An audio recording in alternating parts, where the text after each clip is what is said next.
about anything else. We don't want to know. We're dedicated To our favorite shows. Oh, my circuits! Everybody loves Hippo Scary dog! Pearson at Blurnsville! Futurama. Good evening. This is a Radulch and Broadcasting Network premiere podcast TV party tonight. I'm your host, the mandated reporter, and frankly, I'm mortified, Mr. Mark Radulch. And tonight, our favorite show is Wu-Tang, an American saga, brought to you by the good people at RZA Productions, Minute Drill Productions, and Imagine Television Studios. And don't forget, it is an original, quote-unquote, mini-series, though that may be changing, brought to you by the good people from Hulu. Joining me on this American saga journey, Jesse Starcher ain't nothing to fuck with. Oh, cash rules everything around him. Cream, get the money, y'all.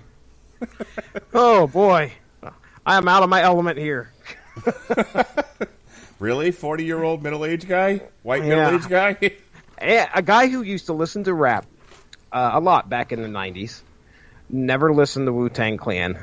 I can tell you that I listened to Method Man, but don't know much about the Wu-Tang Clan. So this TV series was probably at least the best place to start to understand where this group came from and how they got their beginnings. Yeah, I'm not going to lie. I didn't know a whole lot about the Wu-Tang Clan. I knew they existed. I was aware of Enter the Wu-Tang 36 Chambers. I probably listened to it back when it was a big thing. But again, over the years, especially probably in the last 20 years, I didn't listen to a tremendous amount of rap. Mm-hmm. So, like I said, I was aware of the Wu-Tang Clan. I was aware of a handful of guys that were in the Wu-Tang Clan, but I couldn't tell you a lot about how they got together. I saw a little bit of Mice and Men, the Showtime 4-part documentary. I think I saw a part of part 1. I gotta watch the whole thing at some point. I've listened to the album since. I enjoy the album. I enjoy the energy of the Wu-Tang Clan. Though, if I can be really honest for a second, my favorite stuff by the Wu-Tang Clan came from Loud Rocks. Okay. You know, the mashup compilation between nu metal bands and rappers. Yeah, you told me about that. I remember. I haven't. Yeah. I don't think I've ever listened to it, but yeah, I think I'm remembering you mentioning it. Yeah, so I think it's like the Wu-Tang Clan and like members of Rage Against the Machine doing Wu-Tang Clan ain't nothing to fuck with. And nice. Then, like, System of a Down did Shame. Oh, wow. On a nigga who tried to run game on a nigga who buck wild with the trigger. I think I've heard that, yes. System of a Down, baby. Mm-hmm. Good stuff. But I do, one of my favorite movies of all time was a relatively recent one. It was Straight Outta Compton. Okay. I really enjoy, I think in general, I enjoy music biopics or series about how bands or whatever got together. Earlier this year, we did the one on Motley Crue, and I really enjoyed that. I find these things fascinating. So when Hulu announced that they had ordered 10 episodes, a mini-series, as I said before, for Wu-Tang, an American Saga, a fictionalized account of the formation of the Wu-Tang Clan. Us all in, Jesse. A fictionalized account, huh? I mean, I think when they say a fictionalized account, they take moments and beats from the actual formation of the band and create a narrative. I mean, obviously, this whole show doesn't just focus on the formation of the Wu-Tang Clan. There's the subplots having to do with keeping the family afloat by being drug dealers, whether it's Bobby Diggs, who is played by Ashton Sanders, who is, of course, the RZA, who is a producer of this show and one of the driving forces. He actually was he's the co-creator. The RZA and Alex C. created this show. Okay. So this whole thing Yeah. is kind of like a passion project from the RZA. And his character is the star of this thing. It's Bobby Diggs, a.k.a. Prince Rakeem. He is not known as the RZA on this show because they don't get that far. No, they do not. 10 episodes. I went into this thinking, okay, we are going to have maybe 2 or 3. What we got in the 10 episodes, I thought was actually going to be in the first, 3, and then we were going to see their rise to stardom, them becoming stars, and more focused on the behind-the-scenes music part of it. We got a lot of that, but there's a lot more family drama. There's a lot more societal drama in this series, and it's like you said, we don't get very far at all in time-wise, at least, to where I thought we was going to be at the end of this series. So I don't know if you know, there's a lot of parallels between the Wu-Tang and Compton's NWA. Which, by the way, I was talking to somebody about that recently who claimed to know a lot about rap and enjoyed it and whatever. And I was talking about NWA. They're like, "Who's that?" And I'm like, Jesus Christ. Wow. I'm a, what was it? I was 12, 13-year-old boy. Somehow got a hold of a NWA tape. And I was mowing the yards listening to that from Appalachia, ladies and gentlemen. So I was in high school between 91 and 94. 91, 92, 92, 93, 93, 94, 90 to 94. My math is off. Goddamn Carti. Anyway, so I was in school in the early 90s, and one of the things that marked the early 90s was not just the rise of, quote-unquote, the Seattle sound, otherwise known as, quote-unquote, grunge. Or alternative music, but you know what the other thing that was on the rise in the 90s? Gangsta rap. Goddamn right. Mm-hmm. Some of this had already existed in the 80s, Ice-T. One of these days, I gotta sit you down, and we need to do kind of like a Metal Hammer of Doom looks at another rap album like we're doing this week with the Wu-Tang-Clan. I gotta sit you down, and we just need to do, like, if nothing else, just a retrospective of the life and times of Ice-T. I'd love that. Oh, my very first song I ever heard by Ice-T came from his second album, Power, which featured my favorite rap song of all time. I don't know if you know that or not. It's called, it's initials, but the initials stand for Let's Get Buck Naked and Fuck. Okay. All right, then. Yeah, listen to it when we're done here. I'm taking a look through. So Power came out in 1988. Yeah, buddy. I was Girls, 12. girls, LGB, NAF. Yeah. I would bump that shit in the house. Wow, 1988. Yeah, I would love to do something like this. I remember Ice-T's original Gangster. I think that, again, that was, just like you were saying, right at the height of gangster rap, or at least when things started to heat up for it. Right. Columbia House, baby. When does, look it up real quick, when does Straight Outta Compton come out? Straight Out of Compton comes out, NWA.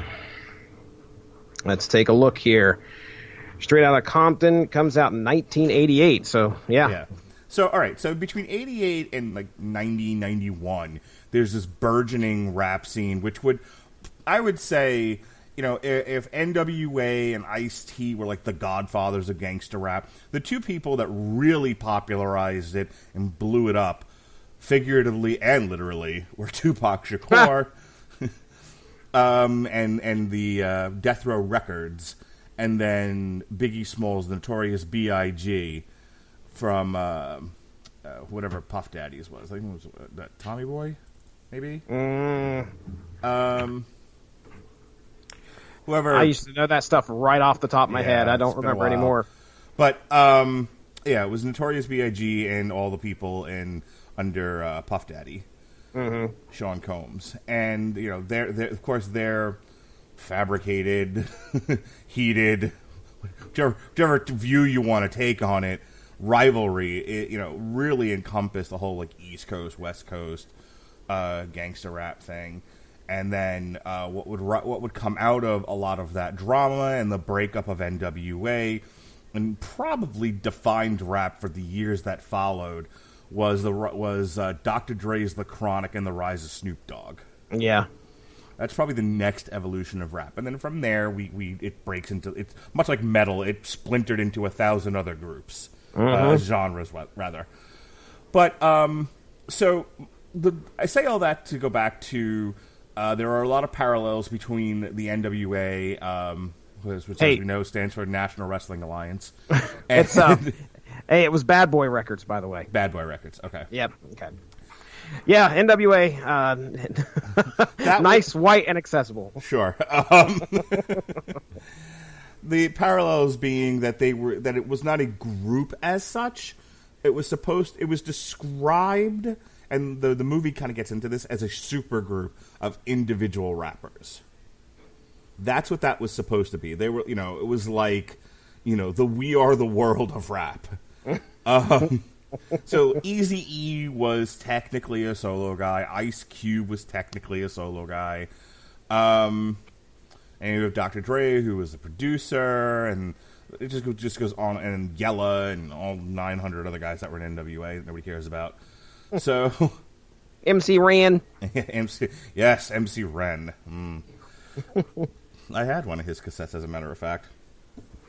Did you have a big case that had all your rap tapes in it? Fuck yeah, dude. Okay.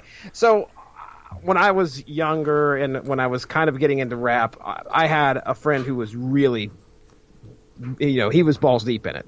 So he would pop open his case and he'd come over to the house, stay the night or whatever, and there'd be stuff in there I'd never even heard of. And most likely it was pretty popular at the time because Did he play for you any Too Short? Yeah, oh yes, I remember some Too Short. Life is too short. Man, there was some stuff in there that I was like, man, I don't even know half of these people, and I couldn't figure out where in the world he got these tapes from, unless he was a member of the Columbia House Music Club like I was. Mm-hmm. But anyway, so I was exposed to most of gangster rap through him. NWA being one of them, and I'd borrow the tape off of him and listen to it for a little while. Were you yet another white kid bumping "Fuck the Police" around the house? I think I remember playing some Ice Cube, Funk Dubious. We've talked about Funk Dubious before. Cypress Hill. Yes. He gravitated towards that kind of a sound, and so I blew my stepfather's Bose speakers. He had some Bose speakers from probably the late 70s, early 80s. And I played some Power Supply, which I don't know if you know who Power Supply is. They're a rock band. No. I'm thinking of Air Supply. Okay, what's Power Supply? Power Supply was bass-centric for about the early to mid-90s. And, man, those Bose speakers were unreal. They would shake the house, and then I blew one. And I don't know if I've ever lived that down, but there you go. There's White Boy Jesse playing some rap for you. Oh, honky Jesse. The Wu-Tang Clan brought together a series of disparate rappers, from the Jizza to Ghostface Killah to the Old Dirty Bastard ODB, currently a large Southern woman. You know ODB. I know. Oh yeah. She has wrestled here in Marietta, Ohio before. Believe it or not. Yes. What was once a crackhead black guy is now an old Southern woman. ODB. Yes, ladies and gentlemen, welcome to 2019. Transgender, transrace, transcend. Wu-Tang Clan ain't nothing to fuck with. And just like that, they're all women now. Speaking of women, the Method Man, he was in there. Then we have the Jizza. We got, if I haven't said his name yet, Inspector Deck. Inspector Deck. Yeah. Capadonna. So, and 97 other people in the Wu-Tang Clan. So anyway, that's what the show's about. These are people living in the early 90s amidst the crack cocaine epidemic that had swept through New York, and there's a divide between those that see no other way but the drug dealer way in order to support themselves and their families, and it's mostly focused on the Diggs family, who are kind of living for that time and area a little bit of the high life. They have a nice house, the younger sister and brother are in school and are well cared for, and they look very suburban and wonderful, and but all their money is ill-gotten. It's all it's all drug dealing and numbers and all of that. Well, and to myself, watching this show, I wondered if was that just the way life was? I mean, for a black family to be living in New York, it just seemed like that was a way of life. I assume that was the way it was, and it would certainly seem like that. I mean, for some, obviously not for everybody, but yeah. This is a situation that I didn't realize that a lot of people had to go through and lived like that. So, you also have Dennis Cole, otherwise known as D-Liva, also known as Ghostface Killer. And you have his situation where his mom's an alcoholic who looks like she had twins who probably had fetal alcohol syndrome. They're both confined to wheelchairs. One appears to be mute. There's like breathing apparatuses on their chair. I'm not entirely sure what the disability they've got is. One is more vocal than the other. I just said the other one was mute, so duh. But he's got a situation there where he has to take care of these high needs disabled twins. And he's got this alcoholic mom who I think works, but also like comes home and just drinks herself stupid. Yeah, she's passed out. I think it's one of the first times we see her. Yeah, I think she nearly dies at one point. Yeah, we possibly believe she got shot.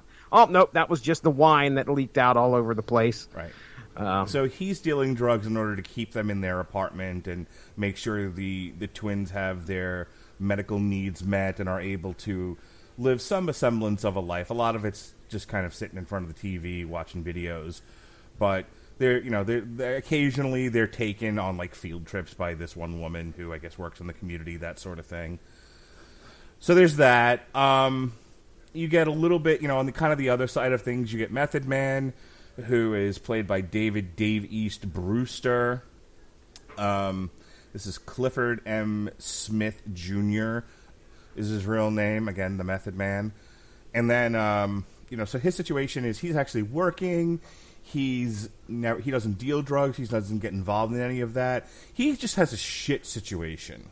Yeah, I mean, as far as when it comes to, like, on the side of legality, doing things legally, he is the guy that seems to have his nose at least the cleanest out of everybody here. He's trying to get by. He's trying to make it on his own. Has a real shitty run of luck where he gets his ankle broken, and it is broke for, like, I swear, 3 years. I mean, I remember just sitting there looking over at my wife like, that motherfucker's still on crutches. I swear, it's been forever. This guy must have got his ankle, completely shattered or something. I have no idea what happened. They just said he had an accident. But yeah, and it was, I think the guy that played him, Dave East, he seemed to do rather well, at least, portraying Method Man here. I'd seen a couple criticisms about the fact that he certainly didn't look the part, but regardless, I believed his portrayal. Yeah, he doesn't look like the real Method Man, but he sounds like him. Yes. And I thought when he had to rap, he was very strong. Mm-hmm. Agreed. So the thing about the Method Man is they spent an episode sort of getting into his life. And again, he's one of these guys who just, you wonder how, resilience is a thing. You wonder how this motherfucker didn't break earlier. Because he's living on Long Island, white flight Long Island. I know what that means. With, like, I think his grandmother who doesn't really want him there. and he's playing lacrosse with the other white kids, and he's just big and beefy and rough, and and he's just it's like no matter how hard I don't know if you ever saw, oh gosh, what's the name of the movie with Sean Connery and the black kid, Finding Forrester. Oh, okay. It's been a while. I know what you're talking about, though. Yeah, there's a part where, like, basically he ends up in a private school on a basketball scholarship, and he ends up, like, getting the hots for this white girl, like you do. And it goes on, and there's all kinds of shit that happens. And it's only the kind of thing that happens to a black kid who's lucky enough to have an opportunity, and then people just can't not fuck with the kid. Mm-hmm. And I don't remember what the details are, but I remember his brother is played by, what's the rapper's name? I come correct. Fuck. He was. You're on your own here, sir.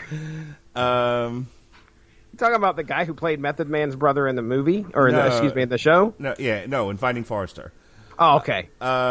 Jesus, what is I don't remember him having people a brother. listening to this going, I know, like yelling around. Like, I know who he is, dumbass. I come. Man, oh man.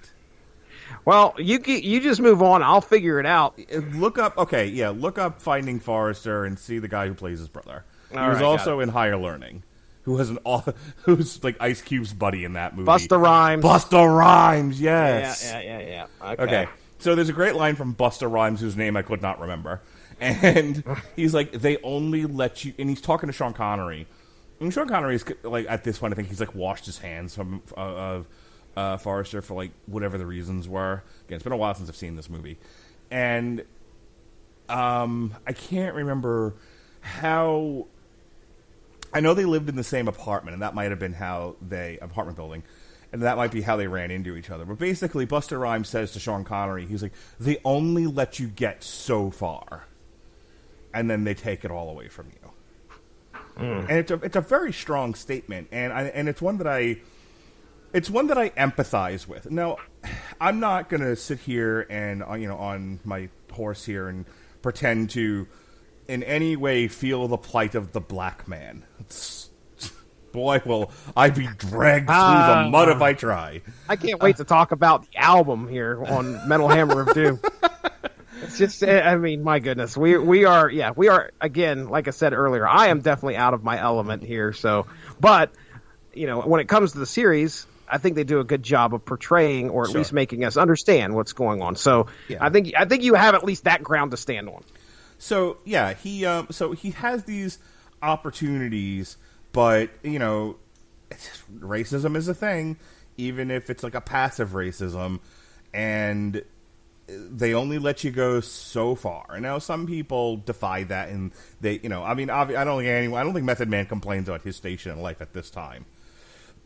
I would say most of the people in the Wu-Tang who went on to find success outside of the band would complain too much, but. Yeah, there's many more stories where, despite some opportunities and some doors opening, other doors got slammed in faces, and that's kind of Method Man's story. Is the grandma doesn't want him, and he gets kicked off the lacrosse team and like thrown out of school, and then he's got a bit of an anger problem, though. Yeah. I mean, that's the thing he's kind of got going against him is the fact that he can't contain that. Yeah, exactly, and then. He gets it from one side, the fact that he can't fit into one world, just like you said, He got kicked out of the private school.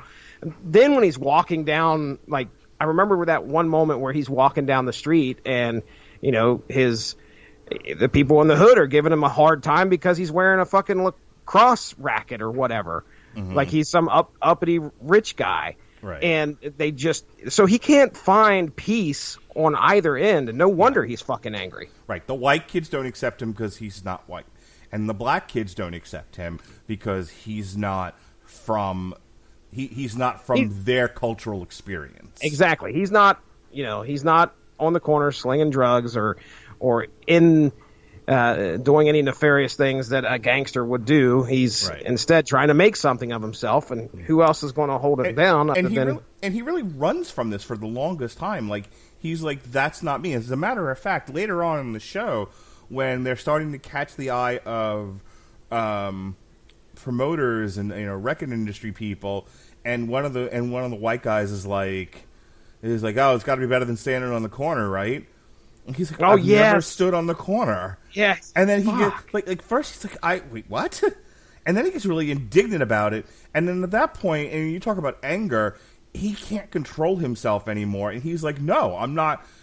You're not going to define me that way.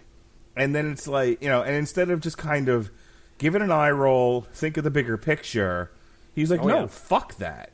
And he screws himself. Yep. He screws himself out of an opportunity. Exactly. So I think we're at the end of it, I think he's either starting to just kind of throw his hands up and say, well, I guess I'll deal drugs then, because what else am I supposed to do? Or he's at least contemplating it. Mm-hmm. So we spent a lot of time talking about that. The other person that they kind of focus on, he's more of like a hanger-on character than he doesn't really have like a plot line, is ODB. Old dirty bastard. My wife just loves the way that he talks. That is sarcasm, ladies and gentlemen. He is fantastic. So this is Russell Tyrone Jones, better known by his stage name, the Old Dirty Bastard, ODB, who on the show goes by the name Asan Unique. And like I said, he's kind of a buddy. He's like a cousin. He's a hanger-on. At some point where Bobby gets his opportunity to be a professional rapper, he's out there with him on the road and that sort of thing. He's the funny guy. He's the funny guy. He's the funny guy of the group, the guy that can crack all the jokes. And if something serious is happening, usually ODB shows up and there's going to be some levity.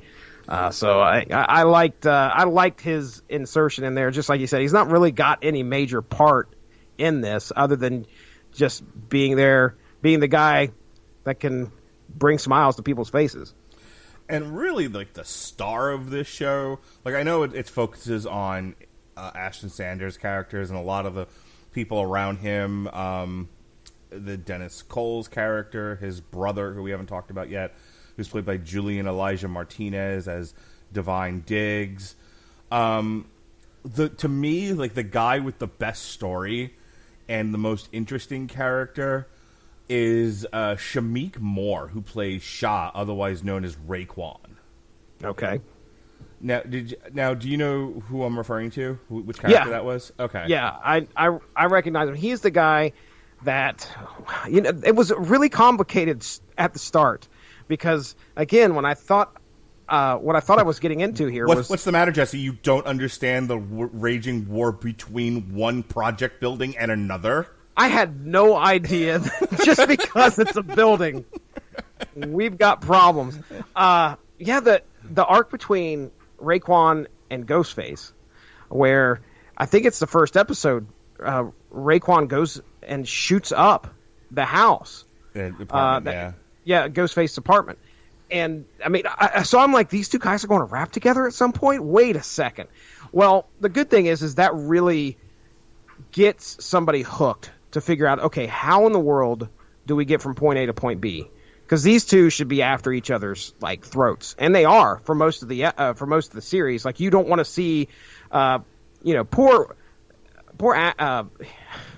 Bobby stuck in the middle between these two guys, and it's so funny because you just see him. He's trying to do something with his specifically for his rap career. If he's got one, he's got to start first. And he's just trying to get these guys. But no, his friends just happen to be shooting at each other. So there's that element of drama for sure. Yeah, so that's the thing. That's why I went through this kind of preamble the way that I did, because you have their lives as they are set, and then there's the lives that they want or could be. And it's so funny because as much as Shah and Dennis are like trying to kill each other the entire series, both of them are portrayed as such super talented, creative musicians, rappers. Mm-hmm. I really don't want to get into like the Sam Kinison rap isn't real music and rapping isn't musicianship. That's no. Well, I've never heard. I'm going to call them musicians. Okay, yeah, I was going to say I've never heard it, but there's a lot of talent. There's a school of thought that says you have to play an instrument to be a musician, and I don't know. I can't spoken word in rhyme and with cadence and eloquence like yeah. If you're going to tell me that ODB is not a musician, I mean, have you not heard him hit those high notes? Well, there's that. But you know what I mean. Like, I don't want to disrespect the genre and say you can only be a musician if you play an instrument. I feel like the voice. I mean, the real singers will tell you your voice is an instrument. Certainly, what's he from Clutch? Neil Fallon. Neil Fallon. Well, has talked about in articles your voice is your instrument. So these musicians, as I was saying, are portrayed as some of the best around, and both of them have very parallel stuff going on. Where you have Shah, who's like basically sleeping on top of a building until his benefactor, who's a drug dealer, essentially, like gives him an apartment. Oh, but by the way, it's an apartment that like I think overlooks the cookhouse. Oh, jeez. Yeah, and hey, you've got to do some runs with me. Or all the time, you've got to make sure that you're by my side during the drug runs. Right. But you'll do whatever you can. I mean, to get a roof over your head. So, but that's the thing. Like, Shamik Moore does a great job of portraying Shah as very torn.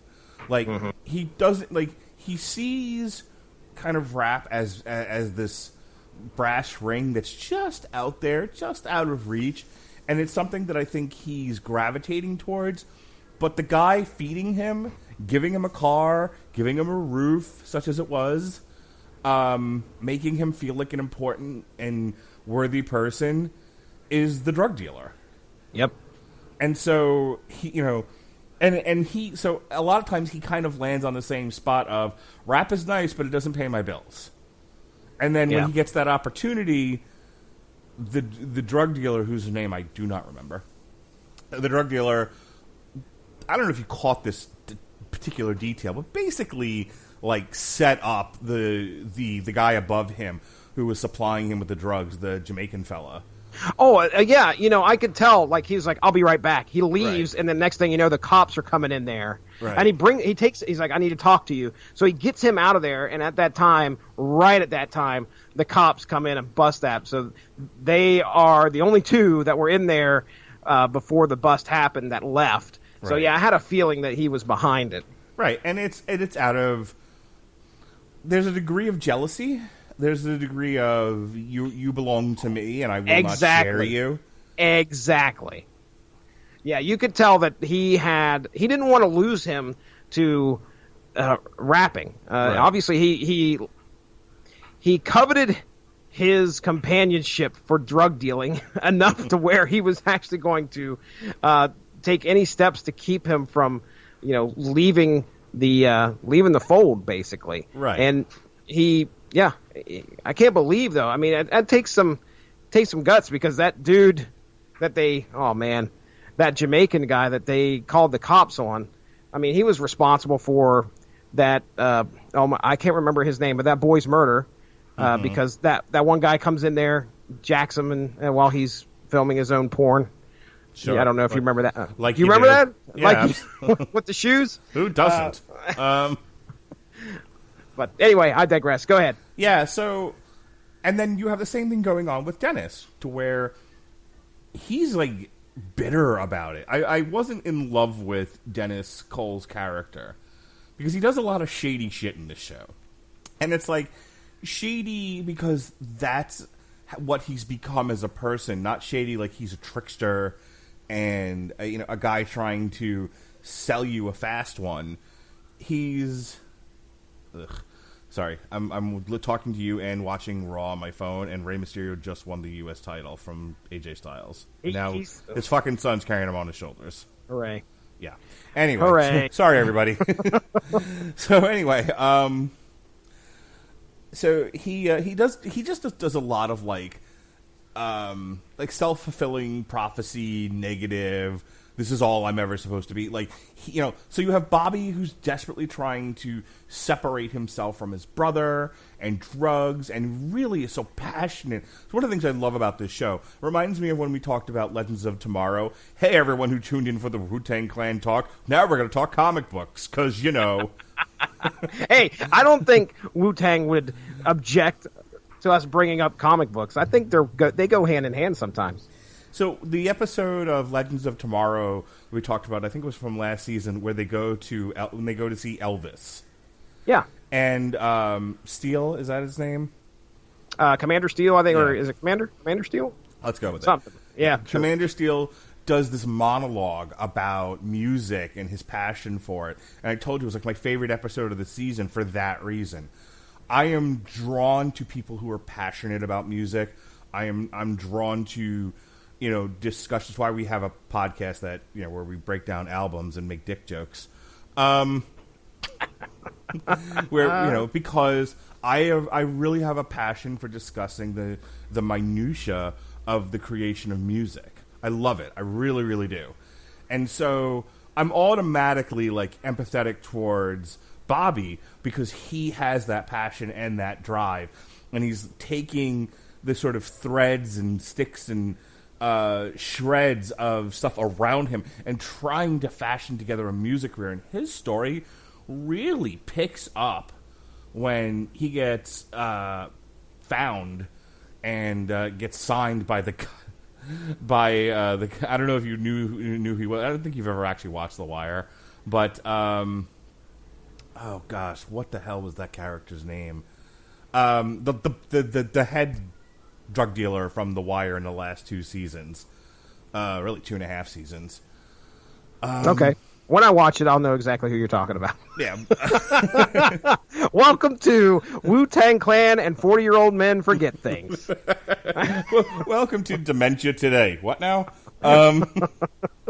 So anyway, last week on Alzheimer's R Us, and welcome to the show. And anyway, what were we talking about? where are my pants? We need a third person who's just listening in and Googling things as we talk. Yes, as a matter of fact, that would be great. If anyone wants that job, please at me on Twitter. Anyway, so what's his nuts from The Wire finds him and launches his music career as such, and he becomes Prince Rakeem.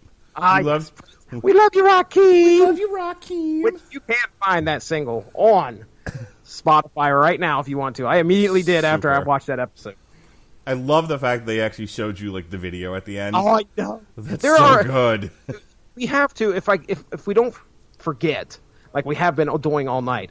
But there are a lot of interesting, like at least production elements to this series. Mm-hmm. One of the things that I remember going, what the hell? And it was very interesting.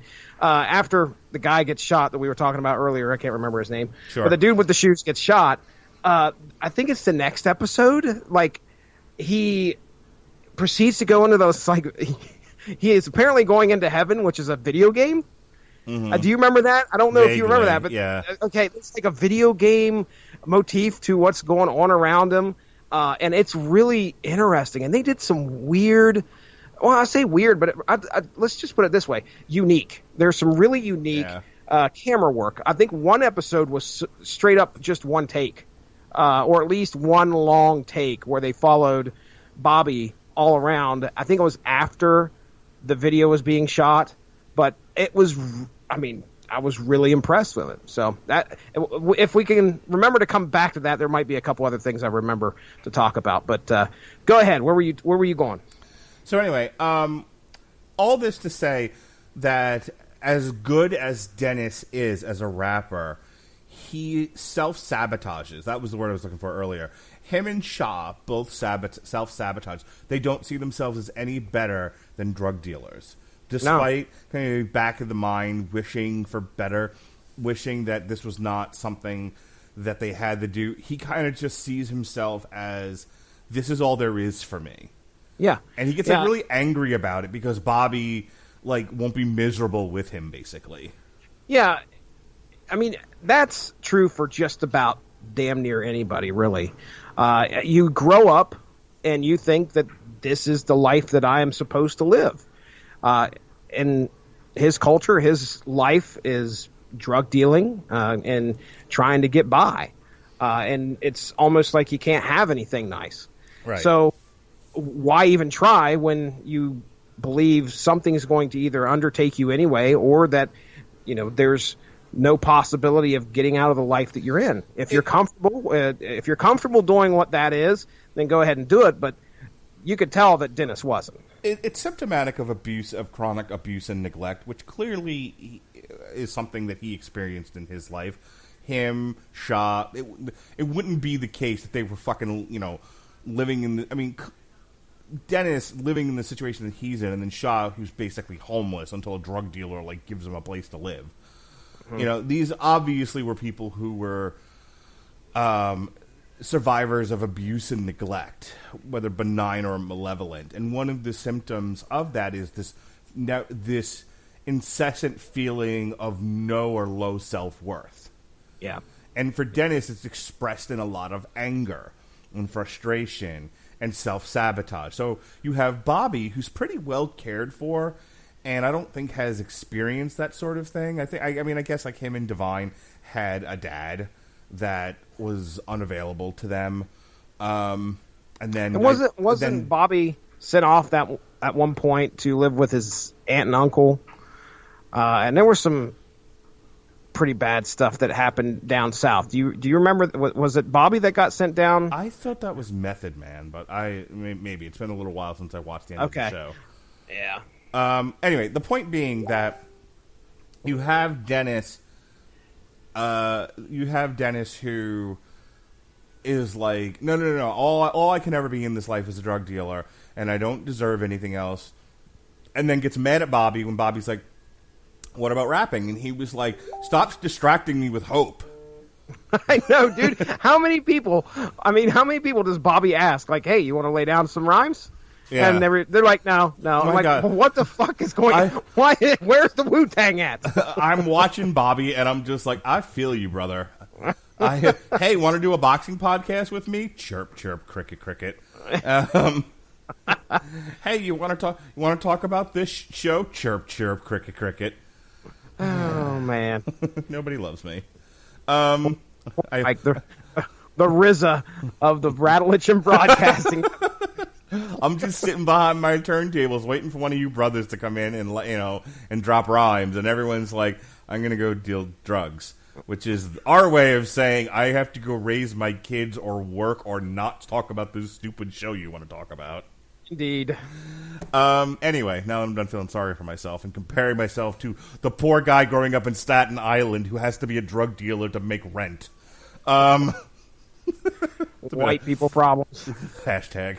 Bit of cognitive dissonance on my part, but hey, you know. So that's like the whole setup to this thing. And yeah, so let's talk about, we spent a lot of time kind of discussing where the characters are coming from. And really what the arc of the show is. Here's the problem. This feels like half a season. Because you get kind of the introduction to these characters, and they start laying out some of the bumps in the road.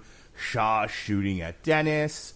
You get the killing of their friend by somebody else in like Shaw's crew.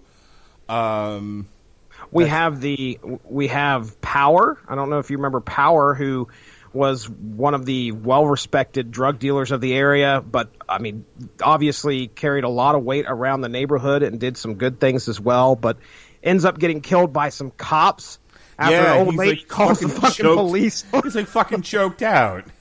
That was some fucked up shit, man. Right there in front of everybody, too. Yeah. I mean, they may have been alluding to historically black people having some problems with law enforcement. I don't know if you know that or not. Oh, my goodness.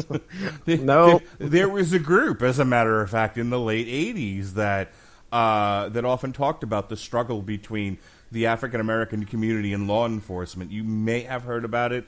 I don't know if you know their hit single, "Thank the Police." Yeah. It was awfully nice of you, officer. Is what I believe it was called. Awfully nice of you, officer. Good day to you, sir. Wow. Hey, don't forget about the love angle we have here between Bobby's sister, is it Cherie, and Dennis, which they try to keep quiet throughout the whole season. And then things kind of come to a head when they leave for Ohio, and she's pregnant. Yes. So, and this is all done under the nose of Divine and Bobby. Oh man, Divine going to prison. Jail. There's a lot that jail. Thanks, Mark. Going to a place that has bars and a lot of inmates. Going with correctional institution. You'll never be wrong. All right. I will remember that and file it away. Forget it later. So Marlowe. His name was Marlowe, by the way. Marlowe. Okay. Yes, that's the guy Marlowe from The Wire. was a guy from the 2.5 seasons of The Wire. Boy, that would have bothered me all night. It eventually comes back to me. Well, Who am I talking to again? Oh, hi, Jesse. This show? So pants. There's a there's a lot going on in here, and just like you said, it does feel like half a season. I mean, for a show that is based on all of these rappers, and to watch Bobby. I mean, the main focus is on Bobby and him trying to get things off the ground, him getting things off the ground, and going through some of the earlier trials with record labels, such as, oh shit, we made the wrong decision by letting you rap over a beat or a sample that we never paid for. Right. We never got copyright permission from the original, from whoever holds the copyright. Boy, is that something we're familiar with here. This guerrilla production we've got going on. They never got, so like he signs with this record label, and I see here's where the show picks up for me, because Bobby struggles with a musician who's just saying yes to everything because he wants the opportunity, and it's like don't say no. You gotta trust, and you gotta be able to say yes, and it just nothing works. Like they put him out on tour, which the tour goes more or less okay, but then they have like this record signing with the and like it's like the wrong name on the T-shirt. Man. They show you the one show where I think people like it was well attended. I don't think that was the issue. But like he's trying to get like the sound people to talk to him and make that's sure that's the one take episode I was talking about. They getting ready for that show. They did it all in one take, it seemed like. Right. Yeah, it was very well directed, that episode. Very artfully directed. But so you have that where he's just struggling. There's nobody really advocating for him, and then of course he runs afoul of a la Justice, who's talking about a lot of like the Muslim or like offshoot Muslim stuff, which I'm not going to embarrass myself trying to explain it. I learned something new today. You did? You did, God? Did you? Well, it's funny you say that, because I was listening to the album, and there was a couple words that they used on there. Something cipher. Now, wasn't that something that he continued to like review, or that was something to do with that religion that they were talking about? Correct. The one percenters or something like that. Yeah, there was. Oh my gosh, I looked it up there earlier. It's something cipher. Anyway, it's code for 40. Mm-hmm. So when we hear it in the album, we'll talk about this on Wednesday or whenever we're reviewing. What drives me nuts about this is like the last episode was October 23rd. This is a month ago. Yeah, but this was as close to when I could get it on the schedule as I could, and I didn't binge this show. Like we're gonna do Titans in 2 weeks, and I'm gonna binge that right before, so it's all fresh in my head. I was actually talking to somebody about this tonight. We went to go see friends of ours that live out of state, and they came in to kind of make the rounds and see their family, see us. So we met them and we had dinner, and we're sitting around a table, a park bench, while the kids were off playing. And I jokingly kind of banged on the table. I was like, I call this meeting to order, because we're all sitting at like different parts of the table. And I'm going to call this meeting to order. Not on the agenda tonight is the fucking Mandalorian. I haven't seen it, and I'm already sick of Baby Yoda. But everyone's like, the people are watching that extemporaneously, and I'm not. I'm going to wait until we get closer to when we actually have to talk about it, when the show wraps, when they've dropped all the episodes. That's how we do things. So I tend to consume television that way, except for this one, which I was so goddamn excited for. I watched every episode, like it would drop Wednesday morning. I wouldn't go to work until I dropped it, until I watched it. Until you watched it? Yeah. I was getting up Wednesday mornings and like throwing my kids out the door. Like, here's your pants. Don't put them on in the car. I got Wu-Tang to watch. Yeah. Yeah, I know there's a neat. By the way, it's culture cipher. If you ever hear somebody refer to their culture cipher, or they had to go get their culture cipher, I can't even say it right. But Urban Dictionary says culture cipher is numeric code for the numbers 4 and 0. It is used to refer to the 40-ounce malt liquor beverage. Terrific. Okay, so anyway, I just thought of that because. Yeah, Bobby finds religion in the series, some type of religion, and yeah, there's that. We get a nice little glimpse at what the '90s were like when it comes to trying to get your song and get your group off the ground, and tape trading, and going into record stores and getting somebody to kind of pick that up. Oh, it's such a good episode.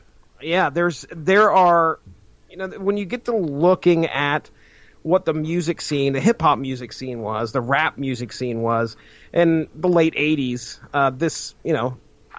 they kind of shine the light on that throughout here. We get all the personal stuff that goes through here, specifically mostly shining on all the members of the Wu-Tang Clan. And then, Mark Radulch, we get Attila. I'm glad you remembered his name. First of all, this guy is the size of the fucking Thing from the Fantastic Four. Holy crap. My God, you walk him. He is all three members of Demolition. Oh, yes. You get the axe, you get the smasher. In comes Attila. Here comes the axe. Here comes the smasher. Fucking Attila. Walking disaster. Pain and destruction is his middle name. That guy, when he fucking pistol whips you, you lose math. Oh, no shit, dude. No shit. When I grow up, I want to be Attila. He's a big dude. Fucking huge. You got some growing to do, bro. Me too. My Yeah. gosh. This guy's huge. I'm growing, I'm like growing in one direction the right way. I probably got to be a little bit taller. So tell him about Attila. I mean, it's so funny how he gets involved here.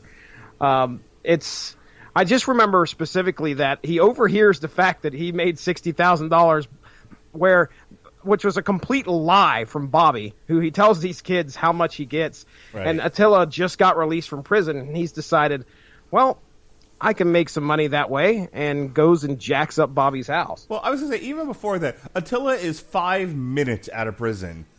And, and he always he's like, Bob Gunn, Yeah.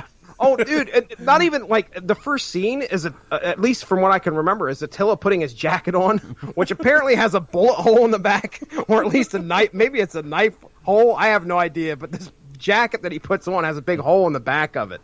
Mm-hmm. You're like, well, that wasn't from just accidentally catching on something. Somebody took a stab or shot at this guy. Well, it's so funny, because, when you're in the street, you gotta have people around you, because you'll get preyed on if you're by yourself. Not fucking Attila, who's a one-man gang himself, and Akeem the African Dream. He's both. These are wrestling references, everybody. That's right, damn it. Mark your center spot on the bingo card. So, yeah, he's just fucking like Bob Gunn, and, and immediately he just starts robbing people fucking blind. He gives no shits, man. He gets out of prison and decides to go right back to crime. Yeah, right back. So, and I tell you what, I've watched a lot of violent movies. I've seen a lot of rough stuff in my life, as far as movies and television. And I'm not joking, where I flinched with him kicking in Bobby's door. He's just like, I don't want to be 10 foot within this guy doing something. I have been working in correctional institutions for almost a decade between two particular facilities, and I'm not afraid of most of these guys breaking into my house. Most of them, if I needed to, I at least have a fighting man's chance of defending my family with them without a gun. By the way, no gun in my house. That's right. If it was Attila, I'd just run. I'd throw the kid at him and say, "Here, no, give me time." I would. It's like I'd be like Mr. Fuji and maybe throw salt in his eyes, but and I would grab my children and and we'd be running out the French doors, but Dan. fucking like diving over it like the fucking Cowardly Lion, dude. Attila is rough, man. So yes, to get back to what his part is. He essentially is the impetus for them to get to sort of like the mid-season finale or the series finale. I don't know. That's the problem. Like I said, I was starting to say this before. Damn well better not be the series finale. Well, this is supposed to be a mini-series, but this was... They don't become the Wu-Tang Clan. No, I mean, fucking Bobby gets in a bus and leaves and goes to Ohio. Let me set this up real quick. So... Bokeem Woodbine, who's an excellent actor, he was in one of my favorite shows from either last year or earlier this year. It was it was on USA Network, I believe. It's like True Crime Story or something like that. But it was about the reinvestigation, or like the based on true events, the reinvestigation X amount of years later of the murder of Notorious B.I.G. Okay. Which if you have a chance to watch it, you should. Okay, I think I have actually. Anyway, so yeah, it's really, really good. And he's on that. He's got a part, however big or small it is, in Queen and Slim, which comes out, I want to say, this Wednesday at the time of this recording. He's a really good actor and kind of looks like a fat Dave Chappelle. I don't know if you remember Bokeem Woodbine. You agree or not? He plays Jerome. Okay, all right. So Jerome is the ex-husband or whatever of Erica. Where is she? Erica Alexander's character, who plays. Oh, okay. I know mom. exactly who you're talking about. Yes. Yeah. So the short of it is, he has property. His property is worth money. I believe they find oil on his property. So he sells it. And he gets a mint. At which point he decides this is as good a time as any to come back to the family and say, for whatever pain I've caused, I am here to reassert myself as the children's father, and I'm going to take you to Ohio, where you will all live like princes and princesses. So the mom and the two younger kids all fuck off to Ohio, and they leave Divine, and who's gotten out of jail. He took a deal, and and basically said he was a drug dealer. He was really against that, man. There's a lot of honor, a lot of discussion, or at least portrayal of honor throughout most of this, and his sticking to the fact that he did not want to cop to being the biggest drug head or base head ever was that was a big thing for him, and then for him. That's true though. Like, a lot of guys who get busted for strictly drug dealing are made to do. I used to work in a clinic where we did substance abuse treatment. And 90% of the guys that I worked with, because they were all ex-felons, were probation, parole, that sort of thing. They were all part of their release was they had to do drug treatment, and they were like, "We've never touched the stuff in our lives. We're not users. We're dealers. Why are we here?" Mm-hmm. So that was always fun to come to work and deal with that. Mm. And part of the rationale behind it was to maybe be in the room with other people who are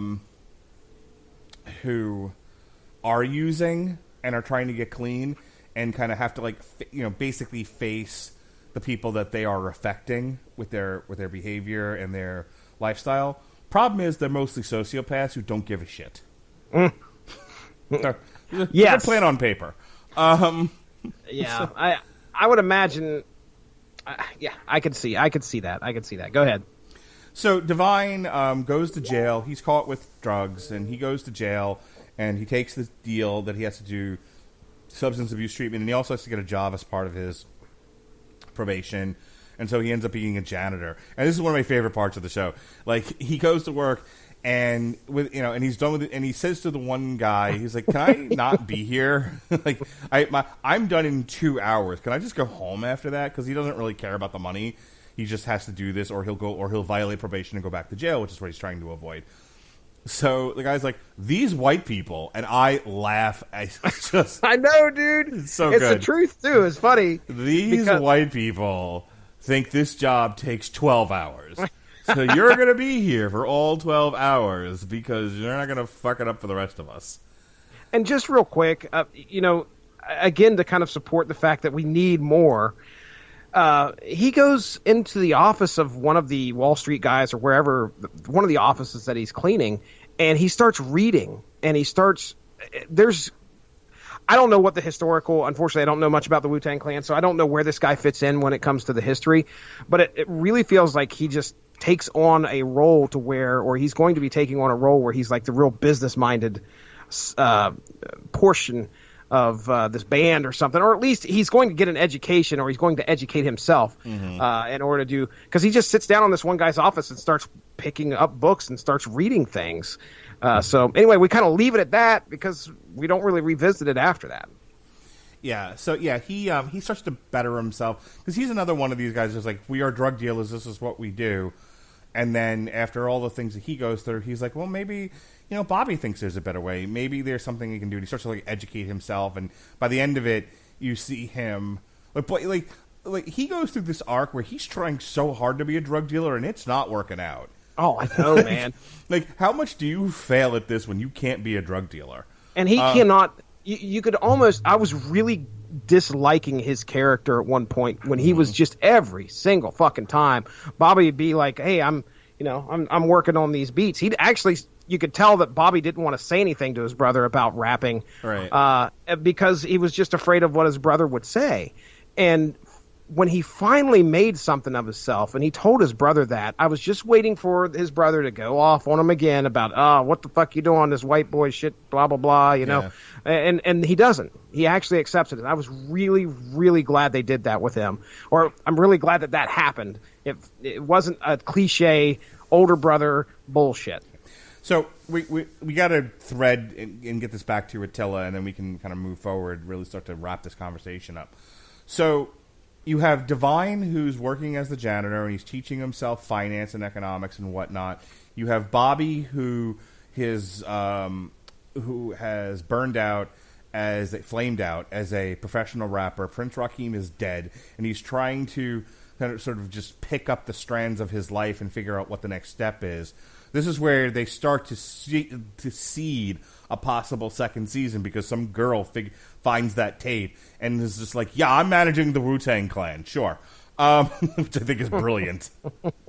I've always struggled with why haven't I been more successful in my life. I didn't know lying was going to work out so well. Just bullshitting people and committing to the bullshit. Mm-hmm. She is awesome, that character. So anyway, long story short, too late. So Bobby's trying to figure out what to do next. In the midst of all of this, he's having a conversation publicly about the money that he got from the record label to produce a record and a video. But he came away, as many people do, with nothing because they dropped him, and he never had an opportunity to net any profit from the sale of records, or even when he going on tour or whatever. Yeah, even when he approaches his manager and says, "Well, hey, what money do I have left?" And he's like, well, after all, us money." Yeah, after all that, you kind of owe us money. I was like, oh man, that's just the fucking way it was. That's rough.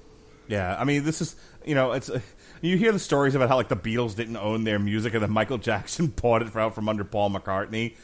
Yeah, musicians. I mean, you think that it's all lines of cocaine, ants, and hookers, but many of them, and this is why a lot of bands nowadays just start their own label. Yeah. And are very conscious of what it is they're signing before they sign. So anyway, Attila, of course, hears this amidst him robbing and hurting people, and then he decides he's going to rob Divine and Bobby, who are left in the house after their family has gone to Ohio. Of course, he finds no money, but he sees all of Bobby's recording equipment and steals it, along with his lyric books. Beats. Yeah, his lyric books, his tapes, his beats, all of it's gone. And so they're like, we're going to get it back. And so Bobby and Dennis hatch a plan to steal back their stuff from Attila, which they do, but they were supposed to kill Attila in the process, and that does not happen because Bobby is not a murderer. So Attila is just wounded. I'm pretty sure he's not made of real flesh and blood. No, I mean, they could have overhyped this or overportrayed it. In reality, they didn't. I mean, this guy gets shot in the shoulder, and he definitely looks like he's feeling it. But yeah, he's not. I can't see this guy like calling the cops in any way. He's probably going to just like pull the bullet out himself at some point and then continue to go teeth. On. It's like he'll drink a 40 and then with his own teeth. He can't reach up with the other hand. Yeah. So they wound Attila and they jump on the bus. At this point, Shuri has run from Ohio. Came back. Yeah, Shuri came back. She's there when this all comes to a head. Nearly gets herself shot in the process. But yeah, Bobby, Dennis, and Shuri all get on the bus back to Ohio just when the rap industry is looking for groups. They want mass rap groups. Where is the Wu-Tang? And they've got the Wu-Tangclan tape.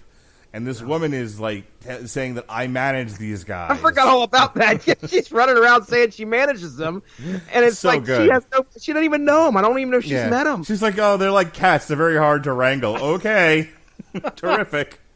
All she did was she just found a tape from some other guy. So that's where ODB is no really worse off than he was before. But Method Man's thinking about being a drug dealer.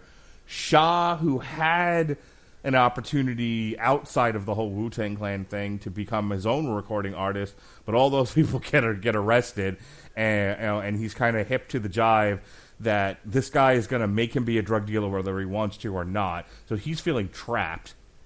As I said, Bobby and Dennis have gone to Ohio, and so how will the Wu-Tang Clan get together when they've all gone in such disparate directions? We don't know. And I think this needs just a little bit of discussion.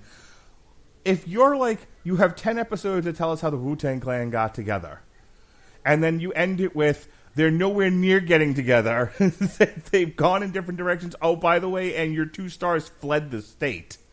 Yep. How? Why would you? Yeah, I'm going to tell you right now, that's a massive failure. I mean, really. Is the RZA just playing chicken with Hulu? Like that's exactly. We only want you. We're only giving you an order for 10 episodes. Well, I'm not going to finish it. How about that? Yeah, I've got 40 in the. Yeah, I've got 40 planned. I'll give you 10. So, yeah, if this was the concept all along, and we're going to end it right there, man, I'm not a fan of that at all. So I think. Go ahead. It's like Luke Skywalker. Like we're gonna meet him. The droids are gonna fall into his lap, and they're gonna kill his, thing, and then we're gonna blow up Alderaan, and then they're gonna go and rescue the princess, and then the movie ends. Trilogy's done. There was no trilogy. Folks. Wait, what about the Death Star? It was. They were going to Yavin. Why did the movie end? It's good enough. That's history. You guys already know all that stuff. Yeah. What? I want more, man. This is not supposed to end like that. I was so pissed when at the end of where the way. Not that if he's not that I'm pissed that like it was a bad ending. It's a great ending. I'm like totally hooked. I want to know what happens next. I fucking hate the chat we're in. Muted. I finally I leave it on in case I lose you and I need you to text me. But, like, they won't shut up, and so you're just dinging in my ear, and I'm sure this is a great podcast for people. Buzz, buzz, buzz, buzz. So, anyway, sorry about that, everybody. My friends are idiots. Anyway, so, yeah, I was totally hooked at the end, and then it was like, and I'm realizing, like, there's no more episodes. I'm like, I was on the wiki page, I was like, what happened to the Wu-Tang American Saga? It's like, nope, 10 episodes. That's all who ordered. And I'm like, you motherfuckers. Wow. Like, I'm looking at, I'm like adding the the RZA on Twitter. Why RZA? So they are not.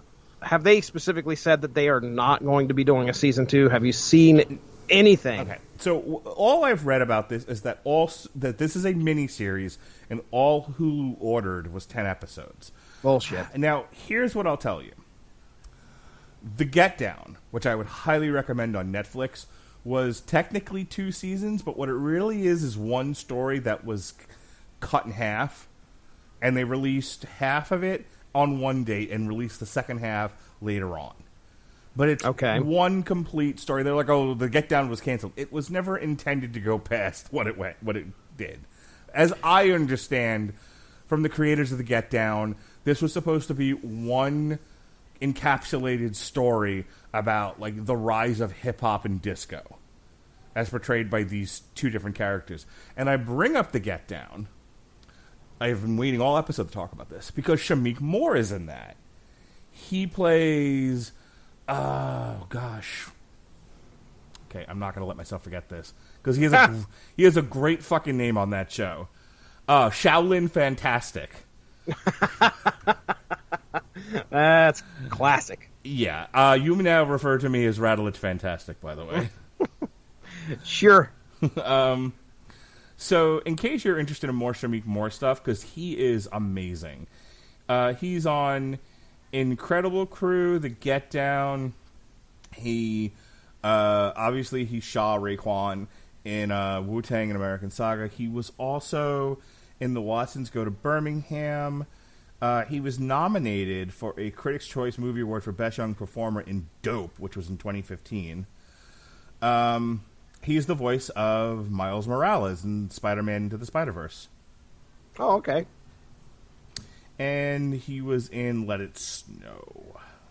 He will be in Cutthroat City at some point when that gets released. So not a whole lot on his resume here. He was Phil in The Pretenders, which came out in 2018, which was an American drama film directed by James Franco. Stars a whole bunch of people. All right, so the point being, Shameik Moore is amazing. Shaolin Fantastic is the best name ever. And everyone should go watch The Get Down. Okay. And when you're done watching The Get Down on Netflix, you should also watch the... it's a movie. It's not a television show. You should watch the movie about Roxanne Shante, Roxanne, which was amazing. For those of you that enjoy the hip-hop stories. So that's your homework assignment, Jesse. All right. Yeah, I'll put it on there. Watch it with your wife and kids. The Get Down and Roxanne. Roxanne! Red light! Anyway. So that's where we... So, yeah. The way that this is written... I have a sneaking suspicion they have 10 more episodes written that concludes the story, because right now we are definitely in a place of, like, this is like a mid-season finale. It has to be. It has to be. But your question was simply, hey, you with the diarrhea mouth, is there going to be more seasons? Nothing has been confirmed. So, Screen Rant, real quick. Screen Rant, 10 questions for Wu-Tang and American Saga. Number 10, how did Raekwon and Ghost get their chemistry? Number 9, did RZA actually shoot someone? Number 8, will there be another crew like Wu-Tang? Number 7, where was U-God? Now, this is that's a guy, I have no idea who U-God is, okay? So I assume he's a member of the Wu-Tang Clan. He was part of the other 93 people that are in the Wu-Tang Clan that no one's ever heard of. Mark Radulch, your resume to get into Slipknot, aside from playing the oh crap, what's it called? The tambourine. No, it wasn't a tambourine. At that time, you were going through CAR-T. You had to walk in there with your what is it called, Mark? Where you had your IV bag. Instead of you were going to play your IV bag as a member of Slipknot. So I'm curious as to what you were doing in Wu-Tang as well. You were the 94th member. How will the family react to Ghost and Cherie relationship? Yep, I'm definitely interested in that. Does Capadonna make his way into season 2? I've heard of him, but I don't know about him. Does Raekwon, which, by the way, ladies and gentlemen, if I said Rakeem instead of Raekwon at one point during this podcast, please forgive me. Does Raekwon convince Power to change his ways? Well, Power's dead, isn't he? Power must be the other guy. See, the problem, I fucking, whoever made the Wikipedia page for this didn't do episode summaries. So a lot of this we're like, I don't remember this guy, or or we're like being very vague. It's because I don't have a summary to reference. Okay. So I'm guessing Power is the guy we've been talking about all episode, and the other guy that ends up being choked out by the cops is somebody else. Oh, okay. Well, shoot. Inaccuracies abound here, ladies and gentlemen. That's what happens. Okay, first criticism. I mean, I understand we got a lot of people we got to focus on, but man, if we could spend more time understanding who is who, I would appreciate it, because I did have trouble, even though I didn't know who the Wu-Tang were. There were instances where I was trying to pick out who's Method Man. Okay. Who is this guy? Who is that guy? And usually I could figure it out pretty easily. I had to keep referencing the Wikipedia page. Okay. All right. Well, so there you go. Oh, and let me finish out the rest of these here before, as we find out other mistakes. Mm-hmm. Will Cressy seek revenge? Our Jamaican drug dealer. Why Method Man first? Now, I don't know what they mean by that, but the number one question is, what's next for season 2? Now, this was written November 2nd, 2019. So maybe they know something we don't. Okay, let's Google it. Live Googling, everybody. Yes. Will Wu-Tang get a second season? Let's see. Let's see what we come up with. Wu-Tangclan ain't nothing to fuck with. All right.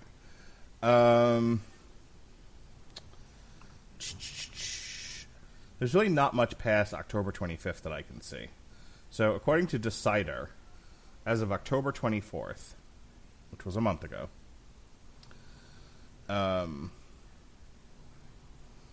that's a wrap on the first season. No official announcement regarding a second season of American Saga has been released, but we fully expect a season 2 of The Wu. Terrific, Decider. Okay, thank you very much. All right. They fully expect it. I'm expecting it too, damn it. Our best guess, expect a season of season 2 Wu-Tang season of season 2. an American Saga to premiere on Hulu in late 2020. Thanks, Captain Vagary. Captain Vagary. Yeah, I completely got Power mixed up with somebody else. Yeah. My bad. Overall, let's wrap this up. Overall, he was powerful. He certainly was not as powerful as Attila. Hurricane Attila. Or that cop. Yeah. Overall, loved Wu-Tang and American Saga. I don't know if that came through with all of us. Like, when that guy with the thing, he does the stuff. I don't know if people really got that from our conversation, but I really did adore this show. I enjoy my urban stories. I love the fact that Hulu has an entire category called Black Stories that this is in. Black Stories. Fantastic, Hulu. Oh, okay. But, Hayes. Motherfucker's name was Hayes. Okay. There we go. Okay. Glad we figured that out. By the end of this show, we remembered everybody, or at least Googled it. So, I love this show. If you're into the history of rap, if you like your black stories, if you like urban stories, if you're fans of The Wire, The Get Down, Roxanne, Straight Outta Compton, you will love Wu-Tang and American Saga. I agree. I enjoyed just about every episode that I watched. I thought, it was a little bit slow at the beginning, and I certainly, again, did not end up where I thought we would. This was a show that I actually enjoyed watching with my wife, something that she could get into as well. I think we both enjoy music-related documentaries / biopics, however you want to say it.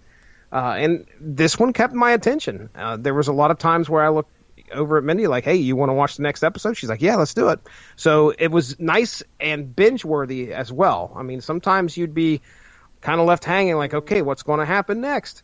And it was, you had the opportunity to go in there and watch the next episode, you would. So I highly recommend it. I mean, I, again, didn't know much about the Wu-Tang Clan. I learned a lot about their history and their origin of many of the key players of the group. And I am definitely one better for it. And I cannot wait to talk Enter the 36 Chambers? Is that what it's called this coming Wednesday? Enter the Wu-Tang 36 Chambers. There we go. I knew it. I was missing something. Specifically the name of the band, but that'll be a fun discussion. So this was kind of my primer to kind of get ready for that. Yeah, absolutely. So with that said, earlier today, Pat and I started our first chapter in the history of heavyweight boxing. We talked about the first 5 lineal champions and then spent the rest of the episode dealing with the rise and fall of the late, great Hall of Famer Jack Johnson. So check that out. It's the first podcast of that kind that I've ever really done. We typically do extemporaneous reviews of things. We are a media review podcast, whether it's albums or television shows or movies or live combat sports events. This was the first time we've done kind of I guess you could call it a review, a review of the history of something. And we're breaking that up into chapters. We started, I guess, like I said, with Jack Johnson in the beginning of the lineal heavyweight boxing history. The next chapter will be in a few weeks, and we'll talk about, let me get it right this time, Jack Dempsey. I initially said Patrick Dempsey. He's an actor. His roles on Dallas and Step by Step. Yes.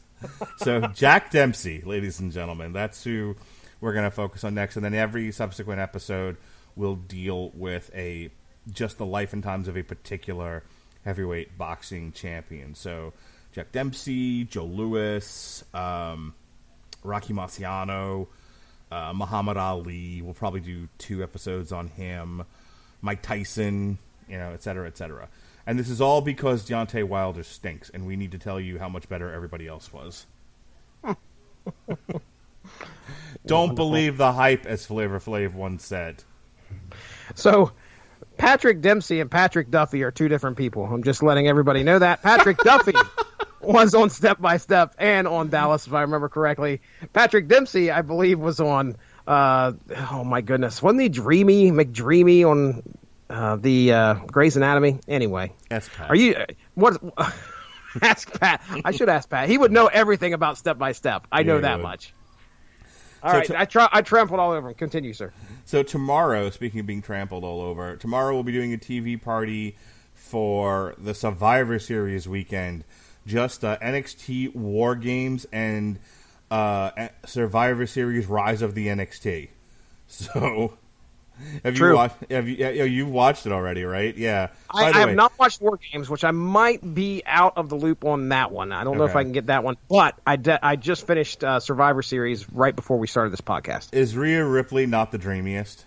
Oh, she's beautiful. She is fantastic. I am. Rhea Ripley is the next ex-Mrs. Radulch. I'm telling you that right now. Oh, yes. my. Oh, my. She is my kind of gal. So I like 'em muscular. Anyway. Well, for a minute there, I thought Pete Dunne was a bearded woman. Oh, my goodness. Yeah. Intergender championship, baby. Baby.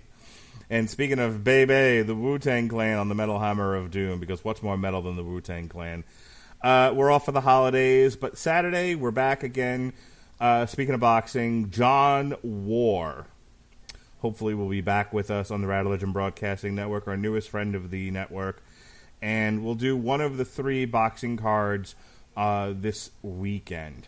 You can check out our reviews of The Boys Volume 1, Name of the Game, Ford versus Ferrari, Dragon Force, Extreme Power Metal, She-Ra Season 4 from Netflix.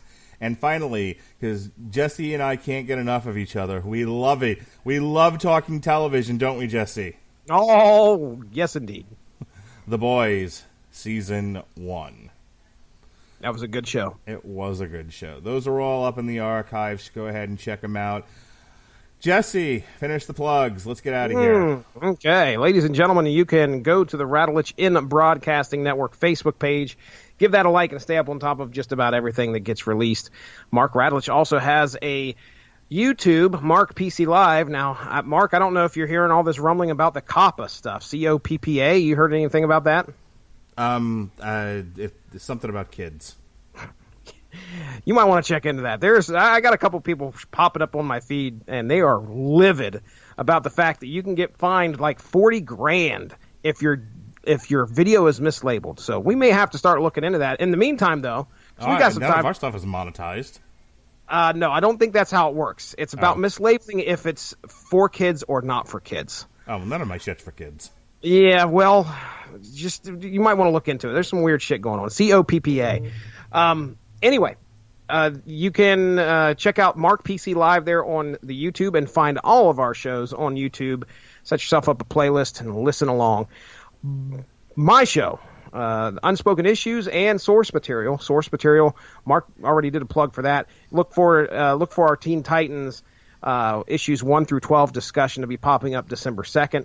Just recently, as a matter of fact, it was yesterday, Unspoken Issues number 8 released with our discussion, me and Chris Armstrong, talking about Shadow Man number 19. Now, Mark, have you had a chance to listen to that one yet? I'm so behind. That's fine. That's fine. Just want to give you a heads up on what you're getting into with that one. Is it like Lord Pumpkin? It's from Valiant Comics. You probably never heard of Shadow Man. Nope. But, okay. In that series, in issue 19, special guest Aerosmith shows up. So me and Chris Armstrong have a discussion not only about our experience with Shadow Man and Valiant Comics, but also our experience with Aerosmith, which was a lot of fun, especially in 1993, where in the issue, the lead singer, Steven Tyler, is wearing a shirt that says "Eat the Rich" throughout the whole issue. So, hey, guess what? They have an album coming out in 1993 that features a song called Eat the Rich. That's right. Get a grip, ladies and gentlemen. And hold on tight because you might be crying. It might be amazing. You never know. Shadow Man number 19, Unspoken Issues number 8. Nice. Mark Radulch, get well done, by the way. Get us the hell out of here, man. I'm ready to go. All right. The Wu-Tang Clan ain't nothing to fuck with. Be well, be safe, and behave.